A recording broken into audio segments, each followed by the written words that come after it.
अगर तुम ये सुन रहे हो तो ये कोई साधारण संयोग नहीं है। यह विषय यूं ही तुम्हारे सामने नहीं आया। यह प्रश्न केवल जिज्ञासा का नहीं है, यह आत्मा को छूने वाला प्रश्न है। क्योंकि आज हम उस दिव्य वस्तु की बात करने जा रहे हैं जिसके सामने मनुष्य कांप उठता है, जिसके कारण नदियां रुक गई है, जिनके आगे दीवारें गिर पड़ी और जिनके कारण परमेश्वर की महिमा प्रकट हुई। उसका नाम है वाचा का संदूक। लेकिन ठहरो, जल्दी मत करो, क्योंकि अगर तुम सोचते हो कि यह केवल सोने से बना एक संदूक था तो तुम अभी इसके अर्थ से बहुत दूर हो। वाचा का संदूक कोई धार्मिक प्रतीक नहीं था, कोई परंपरा नहीं थी, कोई सजावट नहीं थी। बाइबल के अनुसार वह परमेश्वर की उपस्थिति का स्थान था। निर्गमन की पुस्तक में जब इज़राइल की प्रजा मिस्र की गुलामी से बाहर आई तो परमेश्वर ने उन्हें केवल स्वतंत्रता नहीं दी, उसने उन्हें अपना साथ दिया। यह बहुत बड़ी बात है क्योंकि संसार के देवता दूर रहते हैं, लेकिन बाइबल का परमेश्वर मनुष्य के बीच रहना चाहता है। इसलिए उसने मूसा से कहा कि वह उसके लिए एक पवित्र स्थान बनाए। लेकिन ध्यान दो, यह मनुष्य की कल्पना नहीं थी, हर बात परमेश्वर ने स्वयं बताई। निर्गमन 25 में लिखा है, परमेश्वर ने संदूक की लंबाई बताई, चौड़ाई बताई, ऊंचाई बताई, सिटिम की लकड़ी और उस पर शुद्ध सोना, अंदर भी सोना बाहर भी सोना। क्यों? क्योंकि ये साधारण लकड़ी नहीं थी, यह उस पवित्रता का प्रतीक थी जहाँ परमेश्वर अपने महिमा प्रकट करने वाला था। संदूक के ऊपर कृपा का ढक्कन था और उस पर दो करूब एक दूसरे की ओर मुके हुए, उनके पंख कृपा के ढक्कन को ढकते थे। और परमेश्वर ने कहा, मैं वही तुझसे मिलूंगा, वही से बात करूंगा। ध्यान दो, परमेश्वर ने मंदिर को नहीं चुना, परमेश्वर ने पहले संदूक को चुना, क्योंकि परमेश्वर की उपस्थिति इमारतों में नहीं, आज्ञाकारिता में रहती है। अब सवाल उठता है, संदूक के अंदर क्या रखा गया था? इब्रानियों की पुस्तक बताती है कि उसमें 3 वस्तुएं थी। पत्थर की पट्टियां जिन पर 10 आज्ञाएं लिखी थी, मन्ना से भरा हुआ सोने का घड़ा जो इस बात का चिन्ह था कि परमेश्वर अपने लोगों की आवश्यकता पूरी करता है, और हारून की छड़ी जो अंकुरित हुई थी, जो ये दिखाती थी कि परमेश्वर किसे चुनता है। इन तीनों का अर्थ बहुत गहरा है। व्यवस्था, अनुग्रह और अधिकार, यानी परमेश्वर का वचन, परमेश्वर की देखभाल और परमेश्वर की नियुक्ति। यही संदूक केवल अतीत की वस्तु नहीं था, यह एक जीवित संदेश था। जब यह संदूक आगे चलता था तो इज़राइल की प्रजा चलती थी, जब यह रुकता था वे रुक जाते थे। यह दिखाता है कि जीवन का मार्ग परमेश्वर की उपस्थिति तय करता है। यहोशू की पुस्तक में लिखा है, जब याजक संदूक को उठाकर यरदन नदी में उतरे तो पानी पीछे हट गया। ध्यान दो, नदी तब नहीं रुकी जब लोग उतरे, नदी तब रुकी जब संदूक आगे बढ़ा। जहाँ परमेश्वर की उपस्थिति जाती थी वहाँ असंभव को पीछे हटना पड़ता है। लेकिन यही से भय शुरू होता है, क्योंकि वही संदूक जो मार्ग खोलता है वही न्याय भी लाता है। बाइबल बताती है कि इसे छूना मना था, यह कंधों पर उठाया जाता था डंडों के सहारे, क्योंकि परमेश्वर पवित्र है और उसकी उपस्थिति को मनुष्य अपने तरीके से नहीं छू सकता। यह डराने के लिए नहीं लिखा गया, यह सिखाने के लिए लिखा गया कि परमेश्वर प्रेमी है, लेकिन वह हल्का नहीं है। इस पहले भाग में हमने यह समझा कि संदूक क्या था, क्या बनाया गया और वह इतना पवित्र क्यों था। लेकिन अब एक और गहरा प्रश्न खड़ा होता है, अगर यह इतना पवित्र था, इतना शक्तिशाली था, तो मनुष्य ने इसे अपने लाभ के लिए हथियार क्यों बनाया? और जब परमेश्वर की उपस्थिति को युद्ध की वस्तु समझ लिया गया तो क्या हुआ? यहीं पर कहानी रुकती नहीं, यही से सच्चाई और डर शुरू होता है कि जब संदूक गलत उद्देश्य से उठाया गया तो वही आशीष न्याय कैसे बन गई।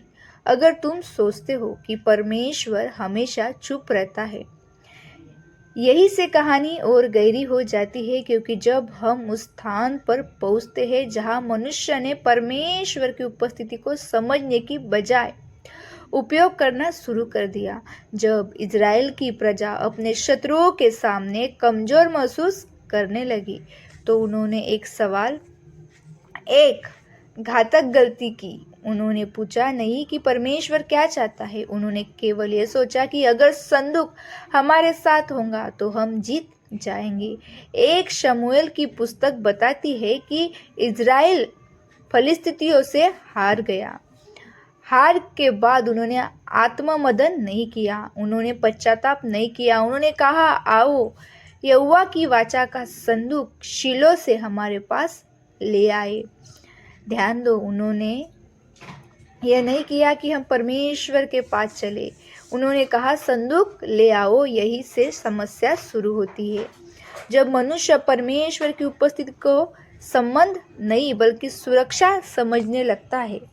जब संदूक युद्ध शिविर में पहुंचा तो इज़राइल ने जय जयकार की धरती कांप उठी। फिलिस्तीनी डर गए क्योंकि उन्होंने सुना था कि यह वह परमेश्वर है जिसने मिस्र को मारा था, लेकिन डर हमेशा हार नहीं लाता। परिस्थितियों ने अपने आप से कहा, मजबूत बनो और लड़ो, और उस दिन एक भयानक घटना घटी। इज़राइल फिर हार गया। 3000 सैनिक मारे गए और सबसे डरावनी बात, वाचा का संदूक पकड़ा गया। सोचो, जिस वस्तु के सामने नदियां रुकती थी वह दुश्मनों के हाथ में चली गई। यह इसलिए नहीं हुआ कि परमेश्वर कमजोर था, यह इसलिए हुआ क्योंकि लोगों ने पवित्रता को परंपरा बना दिया था। एली के दोनों बेटे होप्नी और पिनहास जो याजक थे वे संदूक के साथ थे, लेकिन उनका जीवन परमेश्वर के सामने शुद्ध नहीं था। परमेश्वर की उपस्थिति पद से नहीं, पवित्रता से जुड़ी होती है। जब खबर शीलो पहुंची कि संदूक पकड़ा गया तो एली पीछे गिरा और मर गया। पिनहास की पत्नी से मरते समय कहा, महिमा इज़राइल से उठ गई। इस वाक्य को याद रखना, महिमा उठ गई, क्योंकि संदूक का होना महिमा की गारंटी नहीं, आज्ञाकारिता ही महिमा की बनाई रहती है। अब कहानी परिस्थितियों की और आज्ञाकारिता की महिमा को बनाए रखती है। जब कहानी पलिसियों की ओर मुड़ती है, वे संदूक को अपने देवता दागोन के मंदिर में रखते हैं। अगली सुबह दागोन गिरा हुआ था, उन्होंने उसे फिर खड़ा किया। अगली सुबह उसका सिर और हाथ टूट पड़े थे। बाइबल स्पष्ट कहती है, परमेश्वर अपनी महिमा किसी और को नहीं देता। फिर महामारी फैली, थोड़े बीमारियां और मृत्यु। जहाँ जहाँ संदूक गया वहाँ तबाही हुई। परिस्थितियों ने कहा, इसे यहाँ से हटाओ। जिस संदूक को जीत समझा गया था वो बोझ बन गया। उन्होंने उस नगर नगर भेजा, लेकिन हर जगह वही हाल। अंत में उन्होंने कहा, इसे लौटा दो, लेकिन डर के साथ उन्होंने सोने की भेंट और दोष बलि दी, यह मानते हुए कि यह कोई साधारण वस्तु नहीं। उन्होंने गायों पर संदूक रखा और बिना चालक के छोड़ दिया। गाय सीधे बेशमेश की ओर चली गई। यह संयोग नहीं था, यह दिखाता है कि परमेश्वर की उपस्थिति अपने मार्ग स्वयं तय करती है। लेकिन कहानी यही खत्म नहीं होती। जब बेशेब की लोगों ने संदूक को देखा तो वे खुश हुए, उन्होंने बलि चढ़ाई। लेकिन फिर एक और भयावह घटना हुई। कुछ लोगों ने संदूक के अंदर झांका और वे मारे गए। क्यों? क्योंकि खुशी पवित्रता की जगह नहीं ले सकती। परमेश्वर की उपस्थिति आनंद भी है और सीमा भी। लोग डर गए और बोले, इस पवित्र परमेश्वर के सामने कौन खड़ा रह सकता है? और उन्होंने संदूक को किरियत यारीम में भेज दिया। यहीं पर संदूक चुप हो जाता है। वह सुरक्षित है लेकिन सार्वजनिक नहीं। उसे प्रयोग नहीं किया जा सकता। वह संबंध चाहती है लेकिन अब एक और प्रश्न उठता है, अगर संदूक इतना खतरनाक था, इतना पवित्र था, तो दाऊद के समय में उसके साथ क्यों हुआ और क्यों एक सच्चा मनुष्य भी उसके सामने डर गया। यही से कहानी और भी गहरी हो जाती है कि जब प्रेम और पवित्रता टकराते हैं तो परमेश्वर क्या सिखाता है। और तब धीरे धीरे यह रहस्य खुलने लगेगा कि संदूक हमेशा के लिए लोगों से क्यों हट गया। संदूक अब वहाँ था लेकिन वैसा नहीं जैसा पहले था। ना युद्ध में, ना जुलूस में, ना महिमा के केंद्र में। वह एक घर में रखा गया था, चुप शांत, लगभग भूला हुआ। किरियात यारीम में अभिनादाब के घर में बाइबल कहती है वहाँ वह बहुत वर्षों तक रहा, 20 वर्ष और उससे भी अधिक। इतना समय परमेश्वर की उपस्थिति लोगों के बीच में होते हुए भी लोगों से दूर रही। क्योंकि लोग डर गए थे। उन्होंने कहा था कि यह इस पवित्र परमेश्वर के सामने कौन खड़ा रह सकता है। डर ने भक्ति की जगह ले ली और इस बीच इज़राइल में एक मनुष्य उठा, दाऊद, एक चरवाहा जिसका हृदय परमेश्वर के अनुसार था। जब दाऊद राजा बना तो उसने एक बात समझी, राज्य केवल तलवार से नहीं चलता, राज्य परमेश्वर की उपस्थिति से स्थिर रहता है। इसलिए दाऊद ने कहा, हम वाचा का संदूक अपने नगर में लाएंगे। यह अच्छा विचार था, लेकिन अच्छा उद्देश्य गलत तरीके से किया जाए तो परिणाम भयानक हो सकता है। दाऊद ने लोगों को इकट्ठा किया, संगीत, नृत्य, उत्सव सब कुछ था, लेकिन एक बात नहीं थी, आज्ञाकारिता। उन्होंने संदूक को नए रथ पर रखा, जबकि व्यवस्था कहती थी कि उसे कंधों पर उठाया जाए। यह छोटी सी बात लगती थी, लेकिन परमेश्वर के सामने छोटी अवज्ञा भी छोटी नहीं होती। जब बैल फिसला तो उलझा ने संदूक को थामने के लिए हाथ बढ़ाया। उसका उद्देश्य बुरा नहीं था, लेकिन उसका तरीका गलत था और उसी क्षण उलझा गिर पड़ा और मर गया।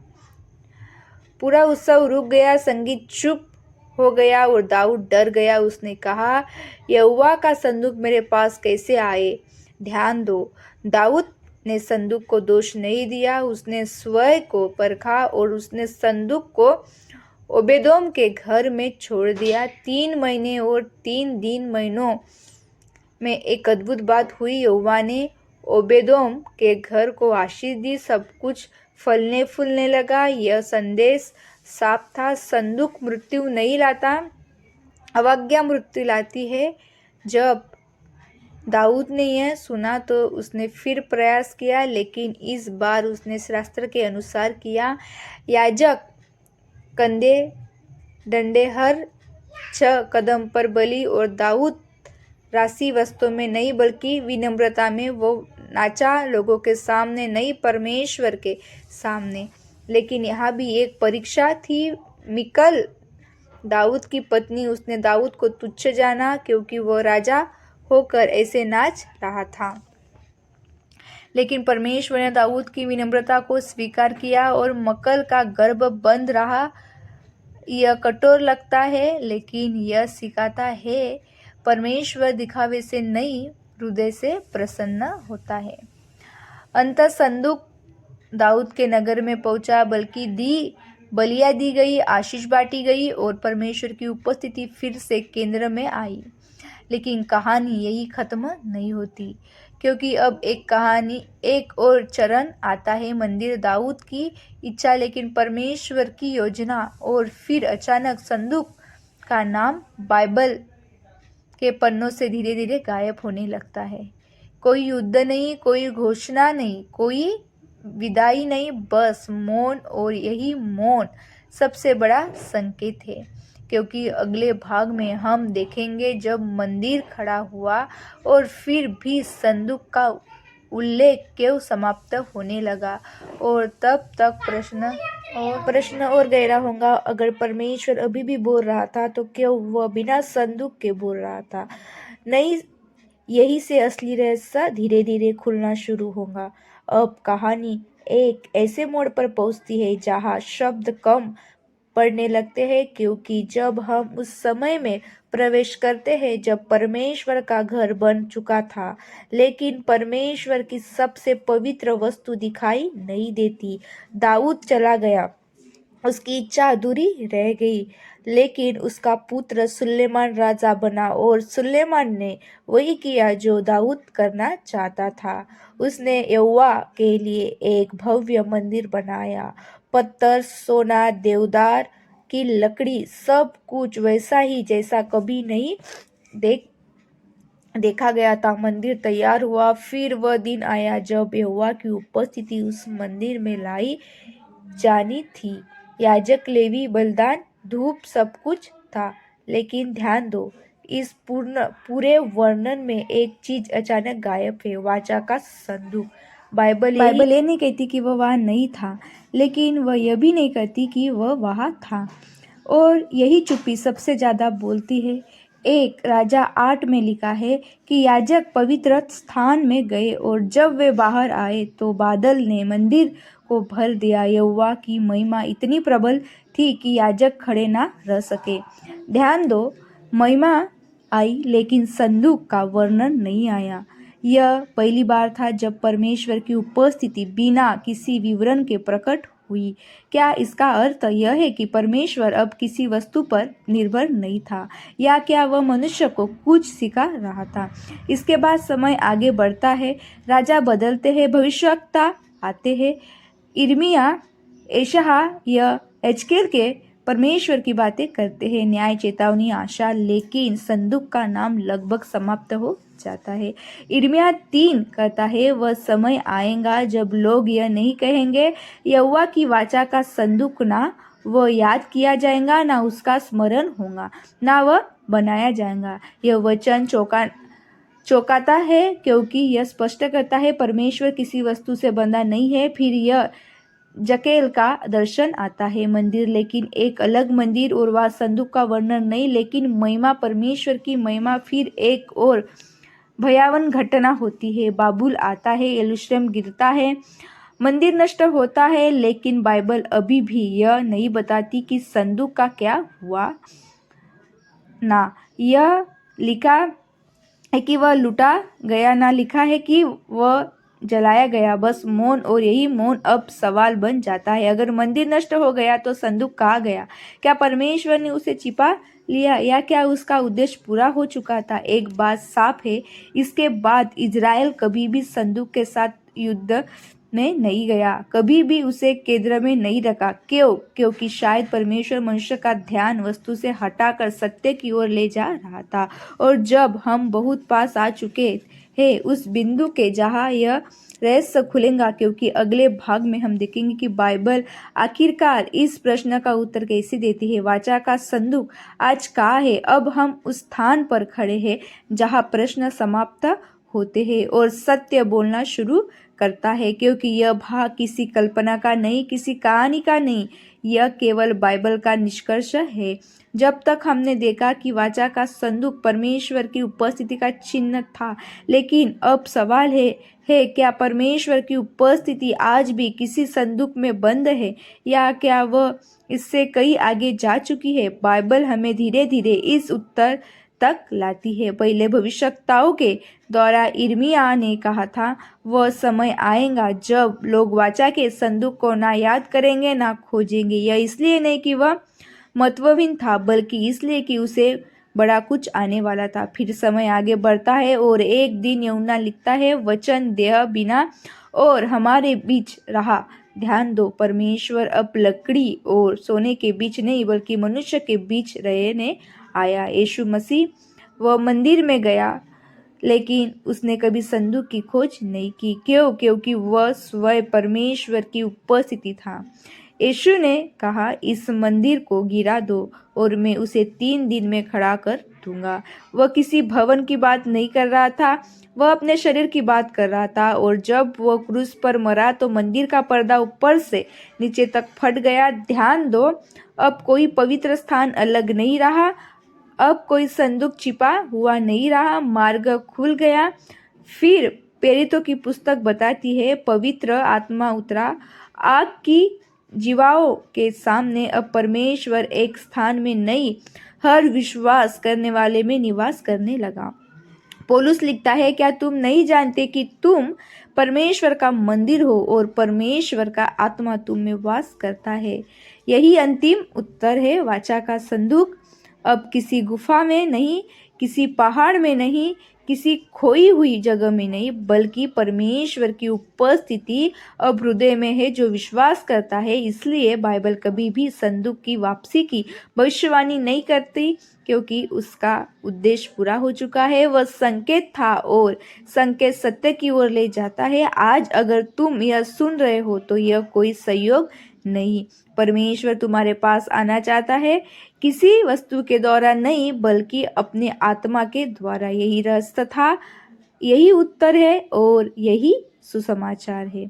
डरो मत, खोजो मत किसी खोई हुई वस्तु को नहीं, बल्कि उस जीवित परमेश्वर को जो आज भी तुम्हारे पास आना चाहता है। यही वाचा का संदूक अपनी कहानी समाप्त करता है। अगर यह संदेश तुम्हारे दिल तक पहुंचा, अगर इससे डर नहीं बल्कि शांति दी, अगर इसने तुम्हें वस्तुओं से हटाकर जीवित परमेश्वर की ओर मोड़ा, तो इसे यही मत छोड़ देना। इस चैनल को सब्सक्राइब करो, क्योंकि यहाँ कहानियाँ नहीं, सत्य बोला जाता है।